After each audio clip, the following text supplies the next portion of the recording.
રામને ત્યારે રામને વિભીષણ મળવા આવ્યો એટલે રામના મોઢામાંથી શબ્દ નીકળી ગયા. સાંભળજો, આઈએ લંકેશ, એ જ ક્ષણે લંકા આપી દીધી. બોલો, સુંદરકાંડના પાઠ કર્યા છે ને ખબર છે. આઈએ લંકેશ, લંકા દઈ દીધી. અને પછી સુગ્રીવે દલીલ કરી કે પ્રભુ તમે લંકા દઈ દીધી, લંકા દઈ દીધી તો કા કે હજી રાવણના હાથમાં વખત છે ને કાલ સવારે એને સુમતિ આવે કુમતિમાંથી અને તમારા પગમાં પડીને કાલ કે ત્રાહીમાન શરણાગત શું તો કે તો અયોધ્યા દઈ દઈશ. પણ એને અહીં તો આવવા દે બધા માણસ. તને એમને કે મેં લંકા દઈ દીધી ને હવે રાવણ આવે તો હું શું દઉં? હું લંકા દઈ દઉં ભાઈ, મારી અયોધ્યા આપી દઉં. જે લંકા લીધા પહેલા લંકા દેવાની મિત્રો જે તૈયારી કરે અને જે અયોધ્યા આપવાની તૈયારી કરે એ રામને મંદિરે હું તમે જાય આપને દેતાય ક્યાં આવડે છે? અટાણે તો નોટુનું ચલણ આવ્યું, પહેલાં તો પરચૂણ આવતું 5 10 ને એવા. અને મંદિરે જઈને જબાના ખિસ્સામાં હાથ રાખીને દસ્યું ગોતે. હવે જાજા પરચૂણમાં દસ્યું પકડવું કેમ? પછી આમ કરકરિયા જોવે, આમ આમ આમ આમ. આ લાહી પાવલી પટ મૂકી દે, લાહું આઠાની પટ મૂકી દે, લાહું રૂપિયો પટ મૂકી દે. કરકરી આવ્યા નથી, દોહ્યું કાઢ્યું નથી સાહેબ. અને રામના મંદિરમાં ઘા કરે તે રામને મંદિરમાં એક જ વિચાર આવે મૂર્તિમાં કે હું તો મૂર્તિમાં જડાઈ ગયો ને કે રાવણ પછી તારો જ વારો હોય. ભલા માણા, તું તારા ખિસ્સામાંથી કટાઈ ગયા દહિયાના ઘા કર મારી પાસે હે? એવું છેતરાય નહીં છેતરાય ના અબજોનો આળતીઓ દિશે તો હિસાબો સૌના રાખતો શેઠિયો કેવો છે.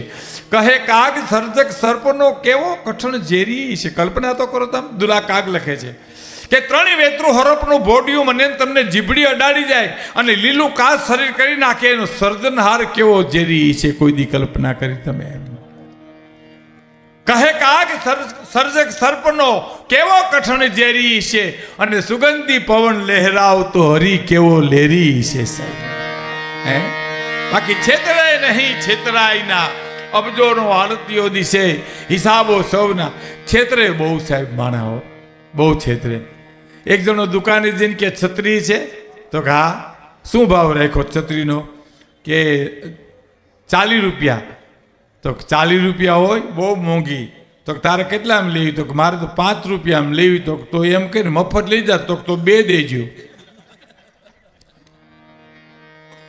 તો 2 છત્રીઓ એને દીધી. એને એમ કે આ દાંત કાઢે હતા તો છત્રીઓ લઈને ભાગ્યો. તો વાહે વેપારી મોર છત્રીઓ વાળો બાજોડિયા જાય ઢાલો રૂપિયો બસ સ્ટેન્ડ સુધી જોડ્યા ગયા. બસ સ્ટેન્ડ સુધી એ બસ સ્ટેન્ડમાંથી બસ નીકળી છત્રીઓ તો બસમાં ચડી ગયો પણ બારીએથી મોઢું કાઢીને ઓલા વેપારીને કે સારું થયું વાહે જોડ્યા ન કરું બસ વહી જાત મારી. આ મારા ગામડાની એક આ બસ છે, આ એક જ ગાલિયા લઈને જ રખડવું છે. એને ક્યાં વાત છે સાહેબ? ગાલિયા લઈને જ રખડવું છે. દુકાને ગણાય જો કાપડની દુકાને હવે તો વાંધો નહીં કે પહેલાં તો કાપડની દુકાન જઈને બેહે એટલે શું કહે ખબર? વેપારી કે ચા પીશો કે કોફી? તો કે 2 પીવું, 2 કોફી ચા 2 પીને પછી તાકા બતાવે. આ તાકો, આ કાપડનો તાકો. પછી પૂછે કે સિગરેટ કે પાન તમાકુવાળું કે સાદું? તમાકુવાળું પાન ને સિગરેટ 2. ભલે ભલે. પછી પાછો બીજો તાકો જોઈને પૂછે કે આનો શું ભાવ રાખ્યો?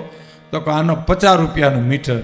તો કે મને ન પોહાય. એર કન્ડિશન ઉનાળો હોય ને એર કન્ડિશન દુકાન હોય એટલે ટાઢો થઈ ગયો હોય હાવ. પાન ખવાઈ ગયું, બીડી પીવાઈ ગઈ, ચા પીવાઈ ગયો અને પછી કે મને 50 રૂપિયાનું મીટર ન પોહાય.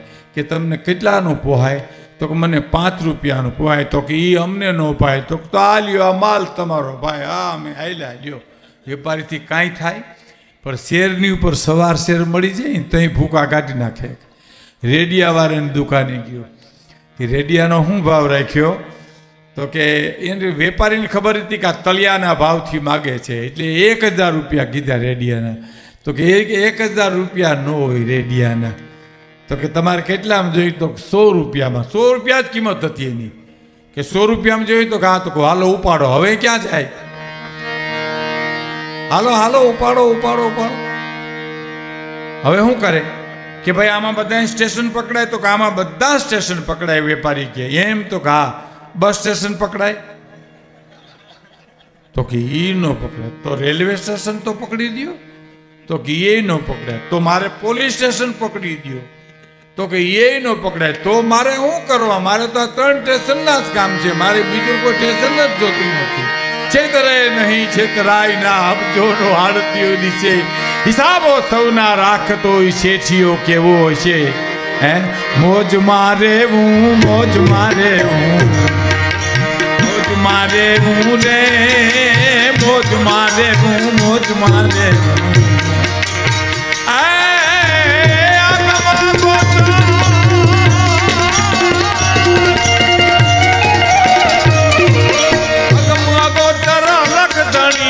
મોજ મારે હું રે, મોજ મારે હું, મોજ મારે બસ મોજ મારે હું રે, મોજ મારે હું, મોજ મારે હું. પછીના તબલચી છે એનું નામ પ્રભુદાન ગઢવી છે. 2 ભાઈઓ છે, બહુ સારું તબલું વગાડે છે. મંજીરામાં મહેશ ગઢવી છે, જો ગઢવી જ ચાલે. સાગરદાન ગઢવી, મહેશદાન, પ્રભુદાન, ભીખુદાન. એક મનોજ મકવાણા છે મજીરામાં. હવે આ મજીરાની એક વાત તો બહુ આમ હવે કરતા નથી, ખોટું લાગે એટલે, પણ આ તો 2 પાસ થઈ ગયા.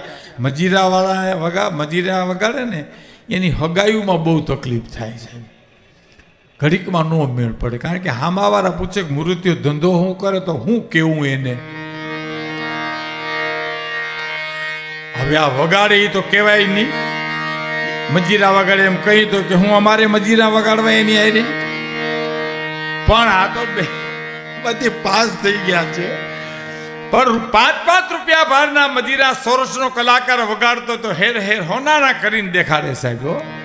મુંબઈમાં સાહેબ એક જણો મને કે પ્રોગ્રામના ઇન્ટરવ્યુમાં આવે, મને કે તમે તો હું ગાયું હું બોલ્યા, મેં કાંઈ સાંભળ્યું જ નહીં. મેં કીધું તમે હતા ક્યાં? મને કે હામો જ બેઠો હતો. પણ મેં કીધું કાં તો સાંભળ્યું નહીં, કાં? મને કે હું તમારા મજીરાવાળા હું જોયા કર્યો, એને માથામાં કંઈ લાગે, કંઈ લાગે, કંઈ લાગે, કંઈ લાગે, લાગવા જ ન દીધું. મને કે હવે એમ લાગવા દે તો એવડ્યા ક્યાંથી થયા હોય? એને તો રોજનું થયું હોય.